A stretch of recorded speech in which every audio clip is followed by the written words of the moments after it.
सोचिए, अगर कोई आपसे कहे कि एक ऐसा मोबाइल फोन मिला है जो 2100 साल पुराना है, बिल्कुल वैसा ही मोबाइल जैसा आपने बचपन में नोकिया का देखा था, बटन वाला, मजबूत और टिकाऊ, तो आपका रिएक्शन क्या होगा?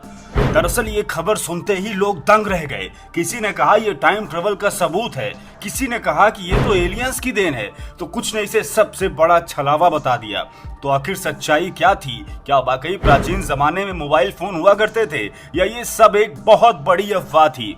आज द साइलेंस फाइल्स में हम इसी रहस्य का पर्दा खोलने वाले हैं। कहानी शुरू होती है साल 2015 से।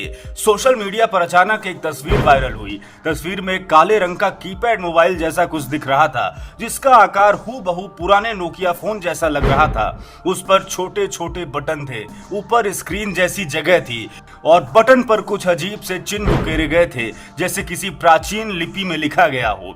तस्वीर के साथ लिखा था, ऑस्ट्रिया की खुदाई में मिला 2100 साल पुराना मोबाइल फोन। ये तस्वीर वायरल होते ही लोगों के बीच खलबली मच गई। किसी ने इसे टाइम ट्रेवल का सबूत कहा, किसी ने इसे प्राचीन सभ्यताओं की खोई हुई तकनीक कहा, तो वहीं कुछ लोगों ने इसे सीधा झूठ करार दिया।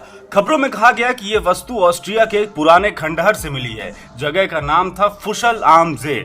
बताया गया कि यहाँ रोमन काल की खुदाई चल रही थी और उसी दौरान मिट्टी से ये अजीब वस्तु निकली। लेकिन सबसे चौंकाने वाली बात यह थी कि उस पर उकेरे गए चिन्ह सुमेरियन लिपि जैसे दिखते थे। अब सवाल उठा कि क्या सुमेरियन सभ्यता, जो हजारों साल पहले अस्तित्व में थी, क्या उनके पास भी मोबाइल जैसी कोई तकनीक थी? अगर ये सच होता तो पूरी इतिहास की किताबें बदल जाती। जैसे ये तस्वीर वायरल हुई, सोशल मीडिया पर चर्चाओं की बाढ़ आ गई। किसी ने लिखा ये किसी टाइम ट्रेवलर का फोन है जो अतीत में गिर गया। किसी ने कहा कि ये तो साफ साफ संकेत है कि परग्रही प्राणी यानी एलियन प्राचीन काल में पृथ्वी पर आए थे, और किसी ने इसे दुनिया का सबसे बड़ा ग्लिच बता दिया। कहानी जितनी फैलती गई उतनी ही रहस्यमयी होती गई। लेकिन जब यह मामला गंभीर होने लगा तो एक्सपर्ट्स ने इसमें दिलचस्पी दिखाई। वियना यूनिवर्सिटी के इतिहासकारों ने साफ कहा कि यह कोई पुरातात्विक खोज नहीं है, बल्कि ये एक कलाकृति है। असलियत ये थी कि यह वस्तु किसी खुदाई से नहीं मिली थी, इसे एक कलाकार ने खुद बनवाया था। उस कलाकार का नाम था कार्ल वाइनगार्टनर। उसने इस कलाकृति का नाम रखा था बेबीलोन नोकिया। उसका कहना था कि मैंने ये सोचकर ये कलाकृति बनाई कि अगर 2100 साल पहले लोग फोन का सपना देखते तो वो कैसा होता, इसलिए मैंने मिट्टी से एक मॉडल बनाया जिसमें बटन और चिन्ह उकेरे। कार्ल ने साफ कहा कि उसका मकसद बस ये दिखाना था कि इंसान हमेशा से बातचीत और इंफॉर्मेशन शेयर करने के तरीकों की तलाश में रहा है। लेकिन इंटरनेट ने इस मजाक को एक सनसनीखेज खोज बना दिया। अब सवाल ये है कि अगर ये सच नहीं था तो फिर इतनी तेजी से वायरल क्यों हुआ? जवाब सीधा है, क्योंकि इंसानों को रहस्य भाते हैं। जब हमें कोई ऐसी चीज दिखाई जाती है जो हमारी समझ से परे होती है तो हम तुरंत उसे पकड़ लेते हैं, और जब कहानी में जुड़ जाए टाइम ट्रेवल, एलियन और प्राचीन सभ्यताएं, तो वो आग की तरह फैलती है। अब जरा विज्ञान की तरफ भी नजर डालते हैं। क्या टाइम ट्रेवल सचमुच संभव है? आइंस्टीन के सिद्धांत के मुताबिक बहुत तेज रफ्तार से चलने पर समय धीमा हो सकता है, यानी भविष्य की झलक देखना संभव है। लेकिन अतीत में जाना ये अब भी सिर्फ सिद्धांत है। आज तक कोई ठोस प्रमाण नहीं मिला कि इंसान सचमुच समय को पीछे मोड़ सकता है।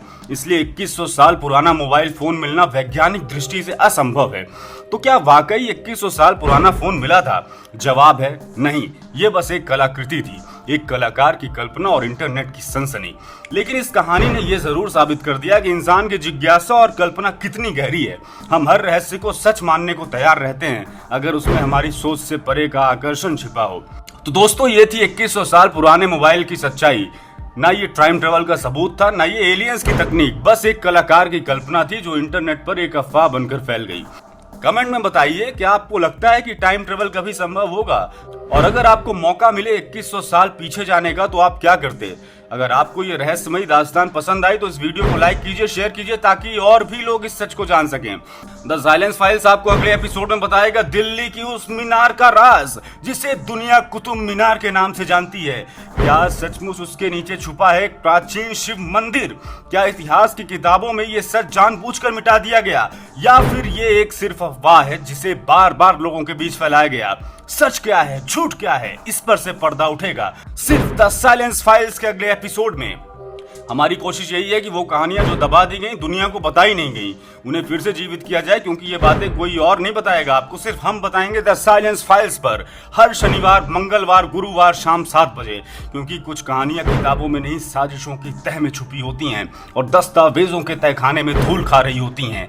ऐसी अनसुनी, अनफिल्टर्ड और अनसेंसर्ड कहानियों के लिए सब्सक्राइब कीजिए the silence files, bell icon दबाइए ताकि अगली गुमनाम गाथा सबसे पहले आपके पास पहुंचे। इस वीडियो को शेयर करें और हमारी धांसू प्लेलिस्ट में जाएं, जहां देश विदेश की सबसे गहरी हिडन मिस्ट्रीज आपका इंतजार कर रही हैं।